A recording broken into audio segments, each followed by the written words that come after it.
Bei Ermittlungen in Texas stieß die Polizei auf einen illegal agierenden Untergrundzirkus. Dort werden viele Wildtiere unter schrecklichen, schmutzigen und schlecht beleuchteten Bedingungen gehalten. In der dunklen Ecke des Lagerhauses fanden sie eine Löwin, die in einem kleinen Eisenkäfig eingesperrt war.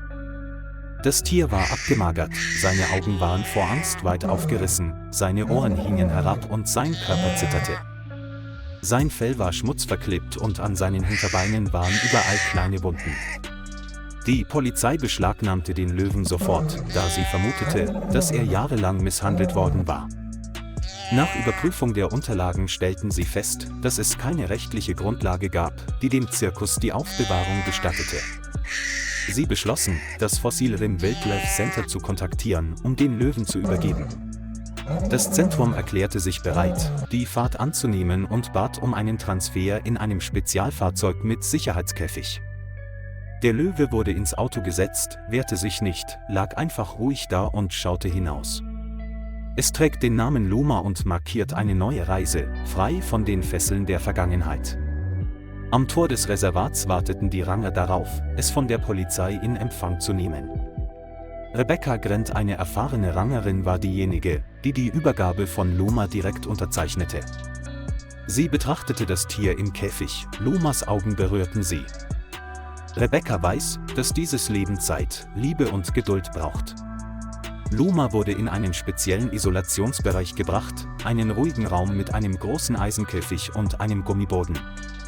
Rebecca überwachte Lumas anfänglichen Gesundheitszustand genau und beobachtete gleichzeitig ihre Verhaltensreaktionen. Der Löwe bewegte sich kaum, seine Augen waren weit geöffnet und sein Gesicht ständig zur Wand gewandt. Am ersten Tag hat es nichts gefressen, obwohl Fleisch in einer sauberen Edelstahlschale daneben gelegt wurde. Rebecca gab nicht auf, sie saß sanft neben dem Käfig und sprach mit fester und ruhiger Stimme. Sie rief immer den Namen Luma und versuchte, die erste Verbindung zwischen Mensch und Tier aufzubauen. Am dritten Tag begann Luma, ein paar Fleischstücke abzulecken und drehte dann vorsichtig den Kopf weg. Rebecca bemerkte die Fortschritte und forderte den Tierarzt auf, die Ernährung anzupassen.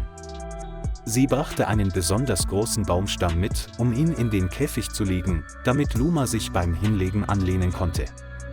Eine Woche verging, Luma aß regelmäßig, trank genug Wasser und begann, Rebecca direkt in die Augen zu sehen. Rebecca war erfreut, als sie sah, dass Luma anfing, sich die Ohren zu kratzen, die Beine zu strecken und sich normal zu bewegen.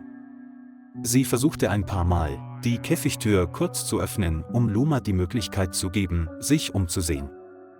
Luma rannte nicht weg, sondern beobachtete nur und trat langsam hinaus, wobei seine Füße leicht den Boden berührten. Draußen im kleinen Hof saß Luma im Schatten eines Baumes und atmete zum ersten Mal die frische Luft. Rebecca behielt ihn im Auge und blieb weit genug entfernt, damit sich das Tier sicher fühlte. Sie gewöhnte sich an, pünktlich zu füttern und Luma dabei den Rücken zu streicheln. Luma wehrte sich nicht und neigte ihren Kopf sogar jedes Mal leicht in Rebeccas Hand, wenn sie gestreichelt wurde. Rebecca konnte ihre Emotionen nicht verbergen, als Luma zum ersten Mal seinen Kopf an ihrer Hand rieb. Die Bindung zwischen Mensch und Löwe formte sich allmählich und wurde von Tag zu Tag stärker. Rebecca glaubt, dass Luma bereit ist, einen größeren Raum zu betreten. Eines Frühlingsmorgens öffnete Rebecca das Tor zur halbwilden Südscheune. Luma stieg aus, ihre Beine zitterten ein wenig, aber ihre Augen glänzten vor neuer Neugier. Das Grasland war weit, die Bäume waren grün und das goldene Sonnenlicht schien auf sein Fell. Luma ging langsam, schnüffelte an jedem Baum, zupfte Gras und blinzelte vorbeifliegende Vögel an. Das halbwilde Gebiet verfügt über einen großen Umfang, der so gestaltet ist, dass er der natürlichen Umgebung in Afrika möglichst nahe kommt. Zuerst blieb Luma einfach in der Nähe des Zauns und drehte seinen Kopf häufig in die Richtung, in der Rebecca stand. Rebecca kommt immer noch jeden Tag, sitzt weit weg und beobachtet, ohne Druck oder Druck. Nach 2 Wochen rannte Luma aktiv herum, sonnte sich und scharrte mit seinen Krallen im Gras. Es beginnt, sein Revier zu markieren und zeigt ein neues Gefühl der Besitzansprüche auf den Raum.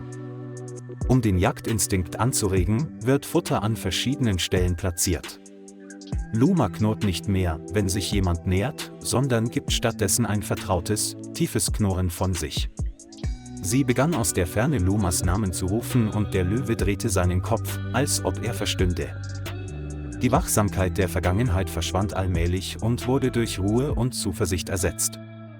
Rebecca wusste, dass Luma wieder zu sich selbst gefunden hatte, zu einem echten Löwen.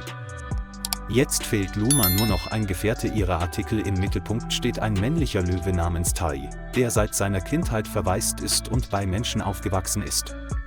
Tai wuchs gesund, freundlich und gut sozialisiert auf. Rebecca schlägt vor, Tai und Luma durch den Sicherheitszaun kennenzulernen, um ihre Reaktionen zu beobachten.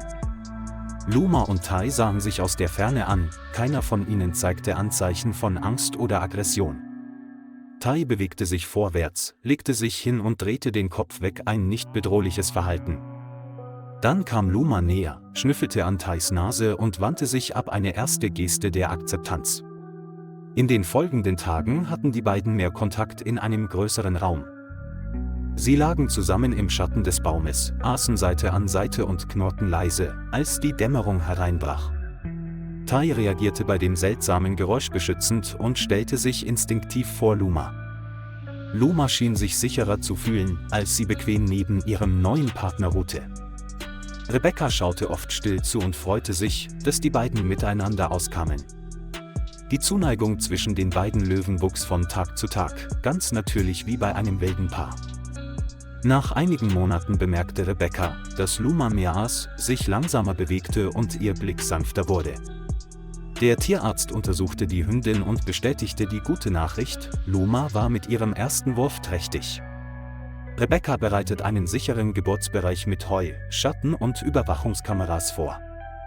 Tai war immer an Lumas Seite, leckte ihr Fell, lag nah bei ihr und knurrte leise bei jedem seltsamen Geräusch.